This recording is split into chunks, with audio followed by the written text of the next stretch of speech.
నమస్తే, నేను విజయ్. సుంతి సర్జరీ చేసుకోవడం, అందులోనూ లేటెస్ట్గా ఇప్పుడు వచ్చినటువంటి కేఎస్ఆర్ స్టాప్లర్ టెక్నిక్. ఈ ట్రీట్మెంట్ చేసుకుంటే నిజంగా చాలా ఇష్యూస్ నుంచి, హెల్త్ రిలేటెడ్ ఇష్యూస్ నుంచి బయటపడచ్చు. దానికంటే ముఖ్యంగా సెక్షువల్ లైఫ్ని, ఇంటర్ కోర్స్ని ఎక్కువసేపు చేసేటువంటి అవకాశం వస్తుంది అనేటువంటి ఒక స్టేట్మెంట్ ఇచ్చారు డాక్టర్ శ్రీధర్ రెడ్డి గారు. నిజంగా ఇది వాస్తవమా? సో డీటెయిల్గా ఆయన అడిగే ప్రయత్నం అయితే చేద్దాం. మన ముందు డాక్టర్ శ్రీధర్ రెడ్డి గారు ఉన్నారు. నమస్తే సార్. నమస్తే అండి. సార్, ఈ క్వశ్చన్కి స్ట్రైట్గా ఆన్సర్ చేయండి. చాలామంది, కొంతమంది ఎక్కువ మంది చెప్పను, వాళ్ళ హాస్పిటల్ బిజినెస్ని పెంచుకోవడం కోసం మీరు పర్టికులర్గా ఈ ట్రీట్మెంట్లో పేటెంట్ మీరు పొందారు. ఇండియాలో ఎక్కడా చేయట్లేదు, మీరు మాత్రమే చేస్తున్నారు. కానీ ఈ సుంతి సర్జరీని ఈ అడ్వాన్స్డ్ టెక్నిక్ ద్వారా చేసుకుంటే ఇంటర్ కోర్సు, సెక్షువల్ లైఫ్ని, టైమింగ్ని పెంచుకోవచ్చు అనేటువంటి ఒక స్టేట్మెంట్ ఇచ్చారు. ఇది ఎంతవరకు వాస్తవం అంటారు? నిజంగా అది ప్రూవ్ చేయగలరా మీరు? ఇక్కడ మీరు 2-3 విషయాలు తెలుసుకోవాల్సిన విషయాలు ఉన్నాయండి. ఇక్కడ ఫస్ట్ ఆఫ్ ఆల్ ముస్లిమ్స్ చేయించుకుంటుంటారు, హిందువులు చేయించుకోరు కదా అని చెప్పి చాలామంది క్వశ్చన్స్ అడుగుతుంటారు.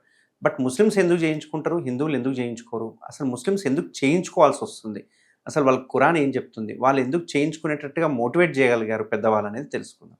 సో వాళ్ళు ఖురాన్ చదివేటప్పుడు కావచ్చు, వాళ్ళు పూజ చేసేటప్పుడు, నమాజ్ చేసేటప్పుడు కావచ్చు, వాళ్ళు ప్రతి క్లీన్ చేసుకోవాలి. సో అంగం యొక్క ముందలున్న చర్మం ఉంటే కనుక వాళ్ళు వెనక్కి అనుకుని క్లీన్ చేసుకోలేరు. ఎందుకంటే మూత్రం పోసినప్పుడు కావచ్చు, లేకపోతే అక్కడ లోపల ఫామ్ అయ్యే స్మెగ్మా ఏదైతే తెల్లటి జిగురు లాంటిది ఉందో అంతా క్లీన్ చేసుకోవడానికి ప్రతిసారి నమాజ్ చదివినప్పుడు 5 సార్లు అయితే క్లీన్ చేసుకోవడానికి పాసిబుల్ కాదు. సో వాళ్ళకి అక్కడ అది ఫామ్ కావద్దు అండ్ క్లీనింగ్ ఈజీగా ఉండాలనే ఉద్దేశంతో ఖురాన్లో వాళ్ళు ఏంటంటే 4 to 11 years మధ్యన వాళ్ళ సుంతి ఆపరేషన్ ఒక గ్రేట్ ఫెస్టివల్గా తయారు చేసుకుంటుంటారు. సో ఆ టైంలోనే చిన్నప్పుడే వాళ్ళు సుంతి ఆపరేషన్ చేయించుకుంటూ ఉంటారు అన్నట్టు. బట్ హిందువులోకి వచ్చే వరకు మనకు ఆ ప్రాక్టీస్ లేదు. చేయించుకోదని రూల్ లేదు కాదు, ప్రాక్టీస్ లేదు. మనకు పెద్దవాళ్ళు కానీ ఎవరు కానీ ఆ క్లీనింగ్ టెక్నిక్స్ నేర్పించారు, కానీ సుంతి చేయించుకోవాలనే టెక్నిక్ అనేది ఎవరు చెప్పలేదు. బట్ ఇప్పుడున్న మెడికల్గా చూసుకుంటే కనుక, మెడికల్ నాలెడ్జ్గా చూసుకుంటే కనుక 2 విషయాల కోసం మీరు సుంతి ఆపరేషన్ చేయించుకోవాలని నేను గట్టిగా చెప్తాను. ఎందుకు అంటే కనుక, ఒకటి సెక్షువల్ ట్రాన్స్మిటెడ్ డిజీజ్, అంటే మేబీ సిఫిలిస్ కావచ్చు, షాంక్రాయిడ్ కావచ్చు, లేకపోతే హెర్పిస్ సింప్లెక్స్ కావచ్చు, ఇట్లా చాలా రకాలు, చివరికి హెచ్ఐవి అయినా కానీ ఈ సుంతి ఆపరేషన్ హెచ్ఐవి కూడా. కానీ హెచ్ఐవి కాజ్ వేరే కదా. హెచ్ఐవి కాజ్ వేరే, కానీ వచ్చే రూట్ ఏదైతే ఉందో సెక్షువల్ ఇంటర్ కోర్స్ వలన ఎక్కువ వచ్చే అవకాశాలు ఉంటాయి. ఎందుకు వస్తాయి ఈ 3 అంటే ఈ సెక్షువల్ ట్రాన్స్మిటెడ్ డిజీజులు కానీ లేకపోతే హెచ్ఐవి కానీ ఎందుకు వస్తుంటుంది అంటే, అంగం యొక్క ముందరున్న చర్మము ఏదైతే ఉందో అది ఉండడం వల్ల ఈ చర్మం లోపల ఏదైతే ఉందో మనకు, అంటే ఈ ఫోర్ స్కిన్ అంటాం కదా, ఫోర్ స్కిన్ లోపల ఉన్న చర్మం చాలా పత్లాగా ఉంటుంది. అంటే బయట ఉన్న చర్మం అంతా స్ట్రాంగ్గా, లోపల ఉన్న చర్మం పలుచగా ఉంటుంది. అంతేకాకుండా లోపల మనకు చర్మం ఉండడం వల్ల కొంచెం వాముగా ఉంటుంది, వేడిగా ఉంటుంది, అంతేకాకుండా మాయిస్ట్, తేమగా ఉంటుంది. ఇట్లా ఉండడం వల్ల ఒక్కోసారి ఇంటర్ కోర్స్ చేసేటప్పుడు లోపల చిన్న చిన్న క్రాక్స్ ఫామ్ అవుతుంటాయి. సో మైనర్ ట్రామాస్ అంటాం కదా, తెలియకుండానే మైనర్ ట్రామా అవుతుంటుంది. ఆ ట్రామా ఉన్నప్పుడు అవతల పార్ట్నర్ కనుక హెచ్ఐవి ఉంటే కనుక అది ఈజీగా ఎరోడ్ చేసుకొని స్కిన్లో నుంచి మన బాడీలోకి వచ్చే అవకాశాలు ఉంటుంది. అంతేకాకుండా అక్కడ కొన్ని రకాల కణాలు, అంటే ఈ లాంగర్ హ్యాండ్ సెల్స్ కానీ, CD4 T లింఫోసైట్స్ కానీ, డెండ్రైటరీ సెల్స్ అని ఇట్లాంటి కొన్ని కణాలు ఉంటాయి. అవి రిచ్గా ఉంటాయి అక్కడ. అవి ఉండడం వల్ల ఈ హెచ్ఐవి కణాలు కానీ, లేకుంటే ఈ సెక్షువల్ ట్రాన్స్మిటెడ్ వచ్చే వైరస్ కావచ్చు, బ్యాక్టీరియా కావచ్చు, అవన్నీ ఎఫెక్ట్ అవుతూ ఉంటాయి. అంటే దాన్ని ఈజీగా అటాక్ చేయగలుగుతాయి, అటాక్ చేసి బాడీలోకి ఎంటర్ అవుతూ ఉంటాయి. సో సర్కంసిషన్ చేయించుకున్న వాళ్ళతో పోలిస్తే కనుక సర్కంసిషన్ చేయించుకోని వాళ్ళకి 70 to 80% ఈ డిజీజులు వచ్చే అవకాశాలు ఉన్నాయి అనేది, హెచ్ఐవి ఆల్సో ఇంక్లూడింగ్ హెచ్ఐవి, ఇవన్నీ ప్రూవ్ అయినాయి. అంతేకాకుండా రెండవ ముఖ్యం, సైన్స్ పరంగా సైంటిఫిక్ గా రీసెర్చ్ చేశారు, ఆర్టికల్స్ ఉన్నాయి. అండ్ ఒక రకమైన కొన్ని క్యాన్సర్స్ కూడా, ఏవైతే పెనెల్ క్యాన్సర్స్ ఉన్నాయో సర్కంసిషన్ చేయించుకున్న వాళ్ళకి చాలా తగ్గుతుంది. 3 to 8% సర్కంసిషన్ చేయించుకొని వాళ్ళకి క్యాన్సర్స్ వచ్చే అవకాశాలు ఉంటాయి. ఇవన్నీ ప్రూవెన్. ఇవంతా డేటా నేను మాట్లాడిన డేటా కాదు, ఇవన్నీ ప్రూవెన్ డేటా. ఆర్టికల్స్ ఉన్నాయి, దీని మీద పేపర్లు ఉన్నాయి, రీసెర్చ్ కూడా ఉంది. అంతేకాకుండా రెండో ఇంపార్టెంట్ పాయింట్ మీరు అడిగారు, ఇదంతా ఓకే, యాజ్ ఎ సైన్స్ పరంగా, యాజ్ ఎ మెడికల్ నాలెడ్జ్ ప్రకారంగా ఇదంతా కూడా ఓకే. డాక్టర్స్ చెప్తారు నిజంగా మీరు అన్నట్టుగా సుంతి ఆపరేషన్ చేసుకుంటే ఇన్ఫెక్షన్స్ అనేవి రాబోవు అంటున్నారు. కానీ సెక్షువల్ లైఫ్ ని, ముఖ్యంగా ఇంటర్ కోర్స్ టైమింగ్ ని పెంచుకోవచ్చు అన్నారు చూసారా, అక్కడ అది ఎంతవరకు కరెక్ట్ అనేది నా డౌట్. ఇక్కడ మీరు ముఖ్యంగా గమనించాల్సింది ఏంటంటే, ఇప్పుడున్న యూత్ కావచ్చు, లేకపోతే ఎవరైనా అబ్బాయిలకు చర్మం అనేది ముందుకు వెనక్కి ఫ్రీగా ఉంటే ఇంటర్ కోర్స్లో ఎటువంటి ప్రాబ్లం ఉండదు. బట్ వాళ్ళకి ఏదైతే ఫైమోసిస్ ఇష్యూస్ ఉన్నాయో, అంటే చర్మం టైట్ అయ్యింది అనుకోండి, ఇంటర్ కోర్స్ చేసేటప్పుడు ఆ చర్మం వెనక్కి రాక టైట్ అయిపోతుంది. దీనివల్ల పెయిన్ వస్తుంది. పెయిన్ రావడం వల్ల ఆటోమేటిక్గా ఎజాక్యులేషన్ అయిపోతుంది, అంటే వీర్యం బయటకు వచ్చేస్తుంది. ఎందుకంటే ఆ పెయిన్తో వాళ్ళు ఇంటర్ కోర్స్ చేయలేరు. దీనివల్ల ఎరెక్టైల్ డిస్ఫంక్షన్స్ అనేవి వస్తుంటుంది, అంటే అంగస్తంభన ఇష్యూస్ అనేవి వస్తూ ఉంటాయి. సో వాళ్ళ పెయిన్ని మనకు బ్రెయిన్లోకి వచ్చే వరకే ఆ బ్రెయిన్ ఇమ్మీడియట్గా చెప్పేస్తుంది, ఎరెక్షన్ తగ్గించేసేస్తుంది. సో అంగస్తంభన పడిపోతుంటుంది.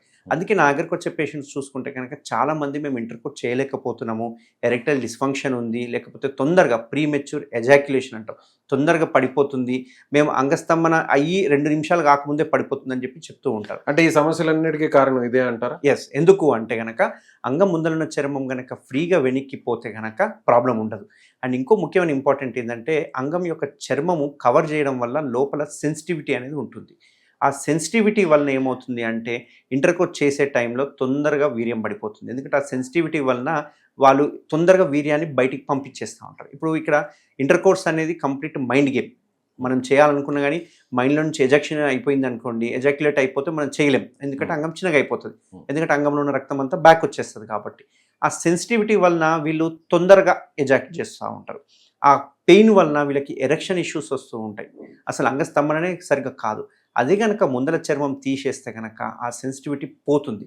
పోవడం వల్ల వాళ్ళు ఎక్కువసేపు ఇంటర్కోర్స్ చేయగలుగుతారు. అంతేకాకుండా వీళ్ళకి ఆ చర్మం అనేది ఉండకపోతే కనుక ఎటువంటి అబ్స్టకల్స్ ఉండవు, అక్కడ అడ్డంకులు ఉండవు.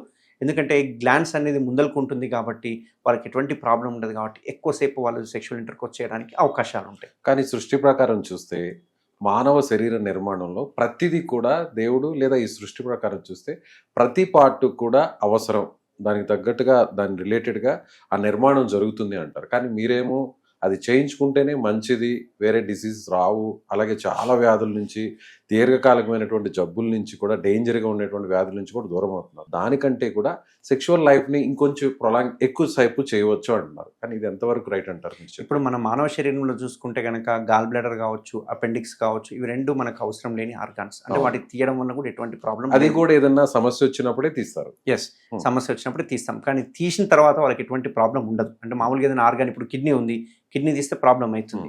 బట్ అది అపెండిక్స్ కానీ గాల్ బ్లాడర్ తీస్తే ఏ ప్రాబ్లం ఉండదు. ఎందుకంటే అవి చేసే పని వల్ల మనకి ఎటువంటి బాడీకి ఎఫెక్ట్ ఉండదు.